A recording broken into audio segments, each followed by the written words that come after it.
Assalamualaikum warahmatullahi wabarakatuh. Pada kesempatan kali ini kami selaku kelompok 5 akan mempresentasikan proposal dokumen rencana bisnis pengembangan aplikasi GoGalon yang beranggotakan Ajilatunisa, Faujan, Fauji, Wendy, dan saya Rifki.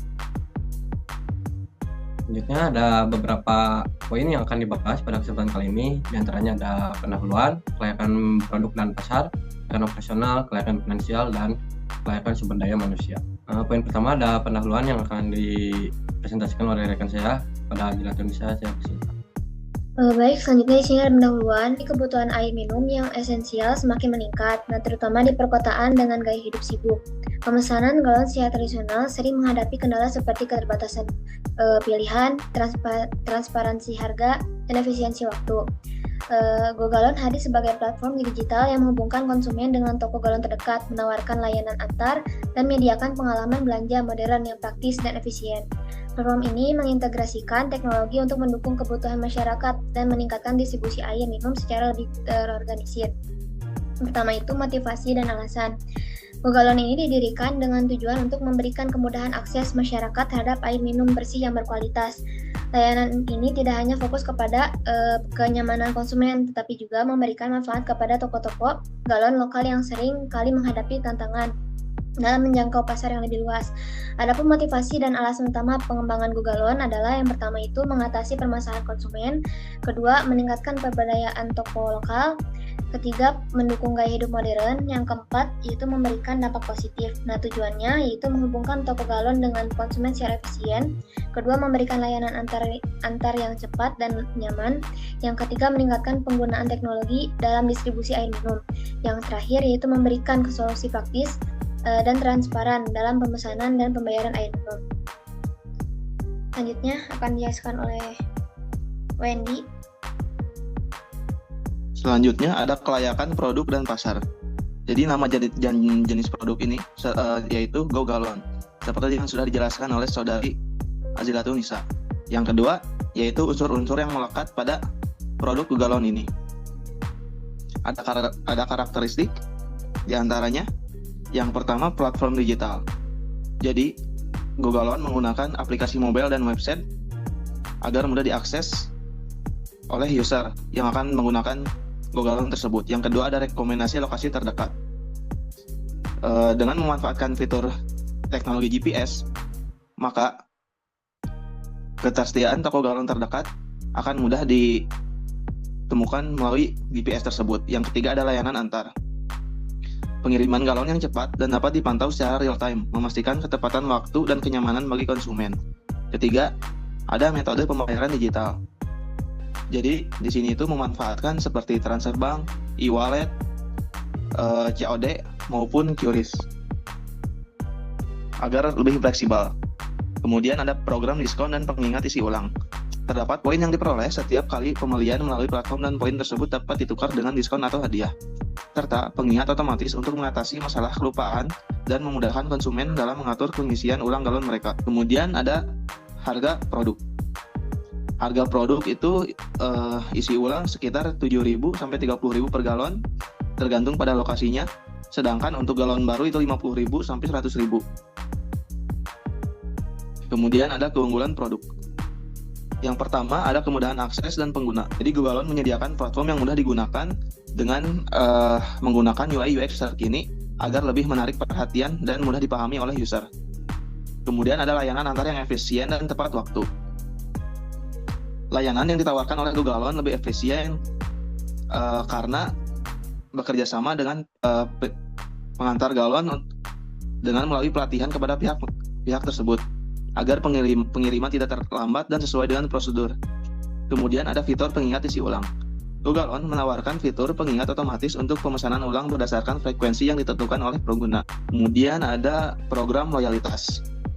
Jadi, loyalitas ini memberikan poin untuk setiap pembelian yang bisa ditukarkan dengan diskon atau hadiah tertentu. Ada transparansi harga pembayaran digital. GoGalon mengutamakan transparansi dalam harga, serta menyediakan berbagai metode pembayaran digital yang memudahkan konsumen dibandingkan dengan sistem pembayaran tradisional yang kadang kurang fleksibel. Kemudian ada kemitraan dengan toko galon lokal. Dengan bekerja sama dengan toko-toko galon lokal agar memanfaatkan jangkauan agar pembeli lebih mudah mengakses GoGalon. Ada analisis pasar. Ada potensi. Jadi potensi pasar itu melihat dari sudut pandang pembeli. Misalnya pertumbuhan dari masyarakat perkotaan, kemudian kesadaran akan kesehatan dan kebersihan, generasi milenial dan keluarga muda, keluarga dengan aktivitas padat, individu dengan kesibukan tinggi. Ada peluang pasar. Pertama, ada pertumbuhan e-commerce. Dengan semakin berkembangnya e-commerce di Indonesia, ada peluang besar bagi GoGalon untuk memanfaatkan platform digital untuk menjangkau lebih banyak konsumen dan toko galon. Kedua, ada inovasi dalam teknologi. GoGalon terus mengembangkan teknologi untuk meningkatkan pengalaman pengguna seperti fitur pemesanan otomatis, prediksi, dan pemantauan pengiriman. Selanjutnya, ekspansi ke kota-kota lain. Setelah membangun reputasi di kota besar, GoGalon dapat memperluas layanan ke kota-kota kecil dan daerah yang belum banyak dijangkau oleh layanan serupa. Dan terakhir, ada strategi pemasaran. Pemasaran digital. Yang pertama, pemasaran digital. GoGalon memanfaatkan digital marketing melalui media sosial, Google Ads, untuk menjangkau lebih banyak konsumen. Kemudian ada kemitraan dengan toko galon lokal. Dengan membangun kemitraan yang saling menguntungkan dengan toko galon lokal, dalam upaya memperluas jangkauan dan meningkatkan aksesibilitas bagi konsumen. Kemudian program referral dan promosi. Jadi program ini ditawarkan kepada konsumen agar merekomendasikan layanan GoGalon kepada teman atau keluarga untuk mendorong pertumbuhan organik. Selain itu, promosi peluncuran dengan diskon atau voucher akan menarik konsumen baru untuk mencoba layanan. Keempat, inovasi berkelanjutan.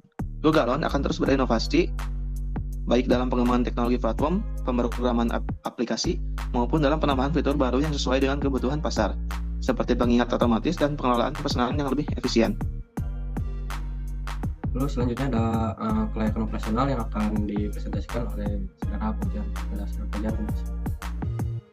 Baik, terima kasih. Saya akan menjelaskan tentang kelayakan operasional. GoGalon tidak memproduksi galon isi ulang, tetapi menyediakan platform digital yang menghubungkan konsumen dengan toko. Oleh itu, bahan baku dan bahan pendukung utama yang digunakan dalam layanan ini adalah yang pertama bahan baku, yaitu yang pertama platform digital, aplikasi mobile dan website yang memerlukan pengembangan perangkat lunak dan infrastruktur teknologi untuk berfungsi dengan baik. Kemudian ada data dan lokasi, teknologi berbasis GPS untuk memetakan lokasi konsumen dan toko galon terdekat. Kemudian ada bahan pendukung.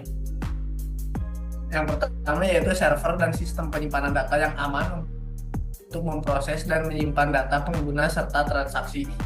Yang kedua, sistem pembayaran digital untuk memfasilitasi transaksi antara konsumen dan toko galon. Kemudian peralatan yang digunakan, GoGalon mengandalkan beberapa peralatan dan infrastruktur digital untuk mendukung operasional, antara lain yang pertama yaitu perangkat lunak atau software, aplikasi mobile untuk iOS dan Android, serta platform website untuk konsumen dan toko galon. Yang kedua yaitu infrastruktur server cloud yang mendukung aplikasi agar tetap beroperasi dengan lancar, aman, dan dapat diakses kapan saja oleh pengguna. Kemudian yang ketiga ada alat pembayaran digital. Sistem pembayaran yang terintegrasi dengan berbagai metode pembayaran seperti transfer bank, e-wallet, dan COD. Kemudian ada penyediaan bahan baku. Proses penyediaan bahan baku untuk GoGalon berfokus pada pengembangan dan pemeliharaan teknologi serta kemitraan dengan toko galon. Yang pertama penyediaan teknologi, tim pengembangan perangkat lunak dan sistem IT bertanggung jawab untuk memastikan platform GoGalon dapat berfungsi dengan baik, termasuk integrasi GPS untuk menentukan lokasi pengguna dan penyedia layanan. Yang kedua ada kemitraan dengan toko galon. Toko galon yang bekerja sama dengan GoGalon perlu melakukan pendaftaran di platform dan memastikan produk galon yang dijual memenuhi standar kualitas. GoGalon bertugas memberikan arahan dan pelatihan mengenai penggunaan platform dan pengelolaan pesanan. Proses operasional GoGalon lebih berfokus pada pengelolaan platform dan menghubungkan antara konsumen dan toko galon daripada produksi barang fisik. Berikut adalah langkah-langkah operasionalnya. Yang pertama, pengembangan platform, pengembangan aplikasi dan website yang mudah digunakan oleh konsumen dan toko galon. Tim pengembangan memastikan semua fitur berjalan dengan baik termasuk pemesanan, pembayaran, dan pelacakan pengiriman. Yang kedua yaitu pendaftaran toko galon. Toko galon melakukan pendaftaran di platform GoGalon dan memasukkan informasi mengenai jenis galon yang mereka jual, harga, dan lokasi mereka. Yang ketiga ada proses pemesanan. Konsumen memilih galon melalui aplikasi, memilih toko terdekat berdasarkan lokasi mereka, dan melakukan pembayaran melalui platform. Proses pengiriman. Toko galon mengatur pengiriman galon kepada konsumen dengan bantuan kurir yang sudah mereka tentukan. GoGalon memberikan arahan kepada toko galon untuk memastikan pengiriman tepat waktu dan sesuai dengan pesanan. Yang kelima ada monitoring pengiriman. Proses pengiriman dipantau secara real time untuk memastikan ketepatan waktu dan akurasi pengiriman. Jumlah layanan yang dihasilkan. GoGalon berkomitmen untuk menyediakan layanan pemesanan galon isi ulang yang praktis, efisien, dan modern melalui platform berbasis digital. Layanan yang dihasilkan oleh GoGalon berpusat pada pengelolaan dan penghubungan antara konsumen dan toko galon lokal yang dilakukan sepenuhnya melalui aplikasi mobile dan website. Pada tahap awal, GoGalon menargetkan untuk memproses sekitar 100 pesanan galon per hari pada satu kota. Setelah ini didasarkan pada potensi pasar di area perkotaan besar, jika kebutuhan akan layanan antar galon cukup tinggi. Target ini juga memperhitungkan kapasitas toko galon mitra dan kemampuan operasional GoGalon dalam mengelola pesanan. Seiring dengan pertumbuhan jumlah pengguna dan ekspansi ke kota-kota lain, volume layanan yang dihasilkan diharapkan meningkat secara signifikan. Tahun pertama fokus pada 2-3 kota besar dengan target 100-200 pesanan per hari per kota dengan estimasi total pesanan mencapai 36.500 sampai 73.000 pesanan dalam 1 tahun. Tahun kedua, ekspansi ke 5-7 kota besar lainnya target meningkat menjadi 300-500 pesanan per hari per kota dengan estimasi total pesanan mencapai 150.000 sampai 200.000 per tahun. Tahun ketiga, ekspansi ke lebih banyak kota, termasuk kota-kota kecil. Volume pesanan diproyeksikan mencapai 500 sampai 1.000 pesanan per hari per kota, tergantung pada jumlah pengguna aktif dan toko galon mitra. Baik, selanjutnya ada kelayakan finansial yang akan dipresentasikan oleh saya sendiri. Yang pertama ada kebutuhan investasi. Nah, kebutuhan investasi ini untuk GoGalon terdiri dari biaya investasi awal dan modal kerja yang diperlukan untuk mendukung operasional platform selama tahap awal hingga platform dapat mencapai titik impas atau break-even point. Yang pertama ada biaya investasi awal yang terdiri dari beberapa komponen, diantaranya ada pengembangan aplikasi dan website, infrastruktur server dan sistem IT, biaya pemasaran awal, dan biaya administrasi dan perizinan dengan total biaya investasi awal sebesar 375 juta rupiah. Yang kedua ada modal kerja. Modal kerja ini yang pertama ada operasional bulanan sebesar 50 juta rupiah. Yang ini termasuk gaji karyawan, layanan pelanggan, biaya hosting, dan biaya pemasaran lanjutan. Yang kedua ada modal kerja selama 6 bulan awal yaitu sebesar 300 juta. Nah, jadi total kebutuhan investasi awal ditambah modal kerja jadi 375 juta rupiah ditambah 300 juta yaitu sebesar 675 juta rupiah untuk total kebutuhan investasi. Lalu ada penentuan biaya produksi. Nah, jadi sebagai platform layanan digital, biaya produksi GoGalon bagian besar berasal dari biaya server dan hosting ini 5 juta per bulan untuk memastikan platform tetap online dan dapat melayani pengguna tanpa gangguan. Lalu ada biaya pemasaran 15 juta seperti iklan digital, konten promosi. Lalu ada fee operational platform. Biaya transaksi untuk setiap pesanan akan mencakup komisi platform sebesar 10-15% dari harga galon. Lalu yang keempat ada biaya sistem pembayaran digital dengan fee sebesar 1-22% untuk setiap transaksi melalui e-wallet atau transfer bank. Adapun biaya produksi per pesanan yaitu biaya tetap per bulan adalah 50 juta. Jika target awal adalah 100-200 pesanan per hari, maka jumlah pesanan minimum yaitu 100 per hari. Jadi 100 dikali 30 hari sama dengan 3.000 pesanan per bulan. Untuk jumlah pesanan maksimumnya adalah 200 per hari. Jadi 200 dikali 30 hari adalah 6.000 pesanan per bulan. Nah, untuk biaya tetap per pesanannya untuk yang minimum 50 juta dibagi 3.000 pesanannya tadi gitu. Jadi hasilnya adalah 16.600 per pesanan, dan untuk maksimumnya adalah 50 juta dibagi 6.000 sebesar 8.300 per pesanan. Nah, jadi dapat disimpulkan bahwa biaya produksi ini akan menurun seiring peningkatan volume pesanan sehingga meningkatkan efisiensi biaya dan margin keuntungan. Lalu yang ketiga ada proyeksi arus kas. Nah, jadi proyeksi arus kas Go Galon selama 3 tahun pertama memperlihatkan pertumbuhan yang signifikan dengan titik impas diperkirakan tercapai pada akhir tahun ketiga. Rincian proyek arus kas selama 3 tahun disajikan pada tabel berikut. Pada tahun pertama terjadi kerugian sebesar 100 juta rupiah karena fokus pada investasi dan akuisisi pengguna. Lalu untuk tahun kedua menghasilkan laba bersih sebesar 500 juta rupiah berkat peningkatan jumlah pengguna dan transaksi. Lalu pada tahun ketiga ada laba bersih mencapai 1 miliar rupiah. Nah, menunjukkan bahwa profitabilitas yang stabil dengan potensi ekspansi lanjut. Lalu ada kriteria kelayakan investasi. Nah, untuk mengevaluasi kelayakan finansial proyek Go Galon digunakan beberapa indikator utama investasi. Nah, berikut adalah hasil analisis kelayakan investasi berdasarkan data dan asumsi keuangan. Yang pertama ada NPV atau Net Present Value. Nah, Net Present Value ini adalah indikator yang mengukur selisih antara nilai sekarang present value dari total penerimaan kas, cash inflow, dan total pengeluaran kas atau cash outflow.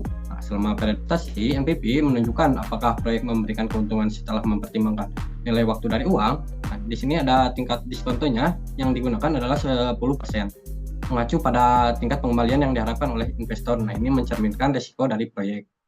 Lalu adapun hasil perhitungannya, NPV diproyeksikan positif sebesar 1 miliar pada akhir tahun ketiga. Nah, NPV positif ini menunjukkan bahwa total penerimaan kas yang dihasilkan oleh Go Galon lebih besar daripada biaya yang dikeluarkan sehingga proyek ini layak secara finansial. Jadi proyek memberikan nilai tambah finansial bagi investor dan menguntungkan dalam jangka panjang. Yang kedua ada IRR atau Internal Rate of Return. Nah, Internal Rate of Return ini adalah tingkat pengembalian internal proyek yang menunjukkan efisiensi investasi. IRR menunjukkan tingkat diskonto di mana NPV proyek menjadi 0. Adapun hasil perhitungannya, IRR ini diperkirakan sebesar 20%. Nilai ini lebih tinggi dari tingkat diskonto yang digunakan, yaitu 10%, yang berarti proyek memberikan pengembalian lebih besar dari yang diharapkan investor. Dengan IRR sebesar 20% ini, investasi di Go Galon lebih menarik daripada alternatif investasi lainnya dengan risiko yang serupa. Jadi semakin tinggi IRR dibandingkan tingkat diskontonya, semakin layak proyeksi ini dilaksanakan. Nah, proyek ini memberikan imbal hasil yang cukup besar bagi investor. Yang ketiga ada PP atau payback period. Nah, payback period ini adalah waktu yang diperlukan untuk mengembalikan seluruh investasi awal dari penerimaan kas bersih yang dihasilkan oleh proyek. Hasil perhitungannya, yang kedua ada titik impas atau break even point diperkirakan tercapai pada akhir tahun ketiga tadi. Nah, untuk yang kedua, pada akhir tahun ketiga tersebut, pendapatan kumulatif yang dihasilkan Galon sudah cukup untuk menutupi total investasi awal sebesar 675 juta tadi gitu. Nah, jadi payback period yang relatif singkat yaitu 3 tahun menunjukkan bahwa risiko finansial investasi ini rendah setelah mencapai titik impas. Semua pendapatan bersih yang dihasilkan proyek akan menjadi keuntungan bersih. Proyek ini mampu mengembalikan investasi awal dalam waktu yang wajar. Yang keempat ada Profitability Index atau PI gitu. Profitability Index ini adalah rasio antara nilai sekarang dari penerimaan kas atau cash inflow dengan total investasi awal. Nah, jadi PI menunjukkan seberapa besar keuntungan yang dihasilkan untuk setiap Rp1 gitu yang diinvestasikannya.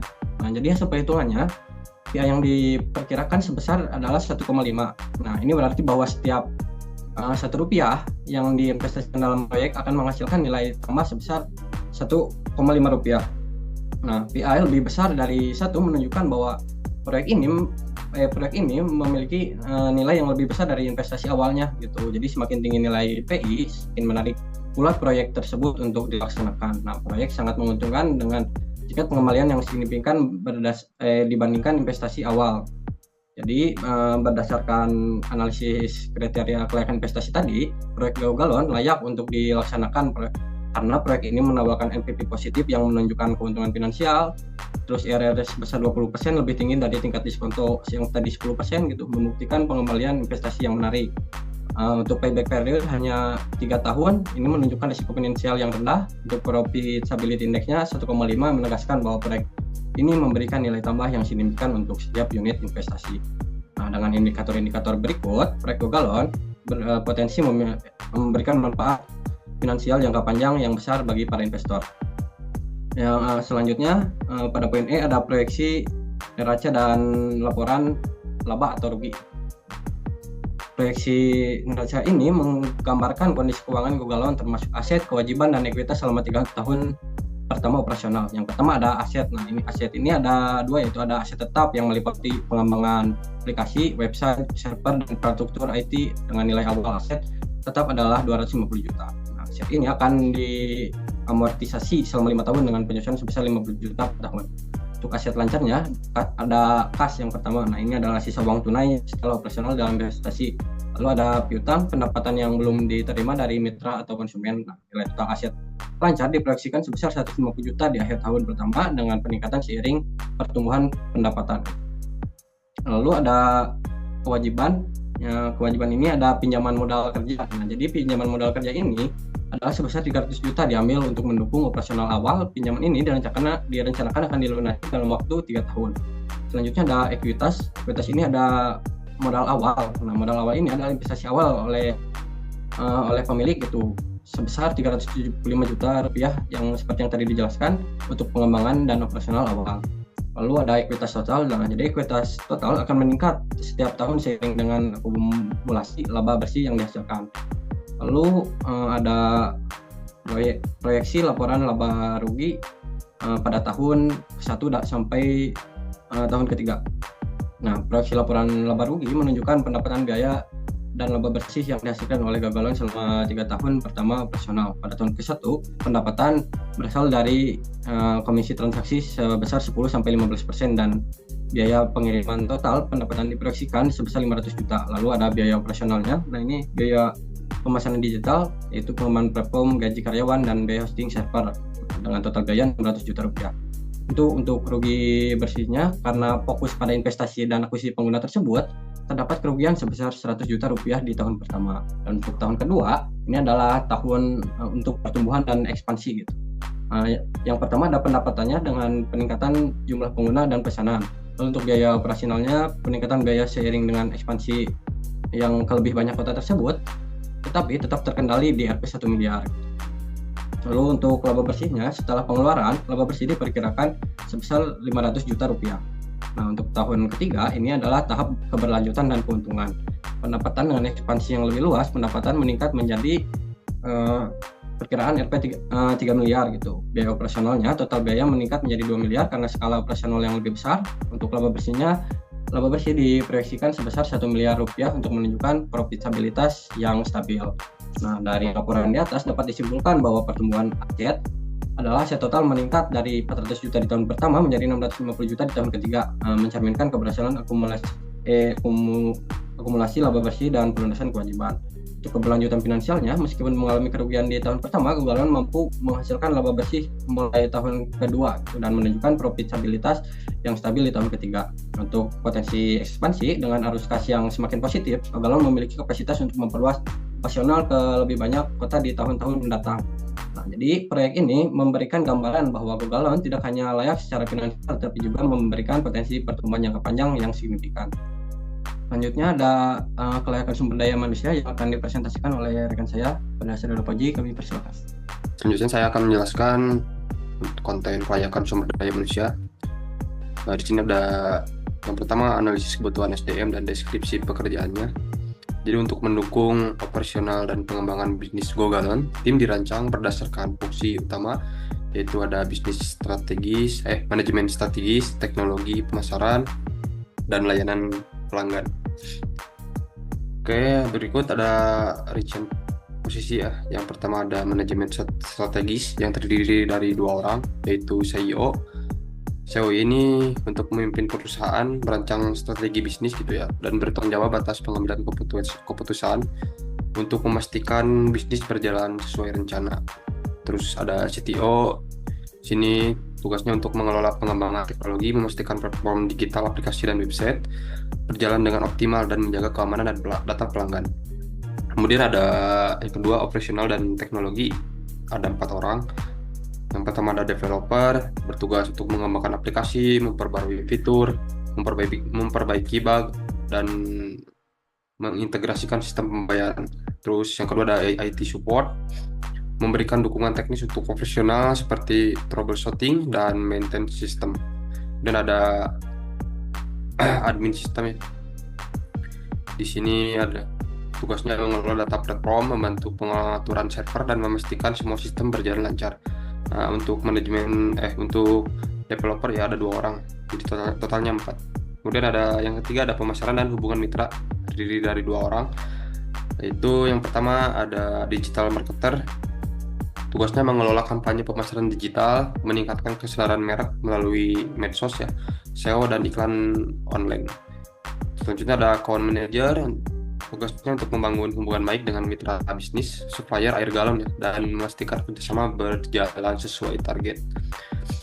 Nah, yang keempat ada layanan pelanggan, terdiri dari 2 orang, customer service ya. Jadi di sini menangani keluhan, menjawab pertanyaan pelanggan, memberikan panduan penggunaan aplikasi, dan memastikan kepuasan pelanggan. Kemudian selanjutnya ada pemanfaatan SDM. Di sini SDM akan dimanfaatkan secara maksimal sesuai dengan keahlian dan tanggung jawab. Tim akan bekerja secara kolaboratif dengan pembagian tugas yang jelas untuk mendukung efisiensi operasional. Prinsip pemanfaatan SDM ada 3 ya. Di sini ada 3 poin. Yang pertama efisiensi. Jadi setiap posisi memiliki tanggung jawab yang spesifik sesuai dengan keahlian, sehingga tidak ada tugas yang tumpang tindih. Misalnya developer fokus pada pengembangan aplikasi, sedangkan IT support menangani masalah tech secara langsung gitu. Yang kedua ada kolaboratif. Di sini tim lintas divisi bekerja sama untuk mencapai tujuan bisnis. Contohnya developer, digital marketer, dan customer service saling mendukung saat peluncuran fitur baru. Yang ketiga di sini ada pengembangan keahlian. Jadi pelatihan rutin akan diadakan untuk meningkatkan keterampilan teknis dan manajerial karyawan seperti pelatihan coding, manajemen pelanggan, atau strategi pemasaran digital. Next.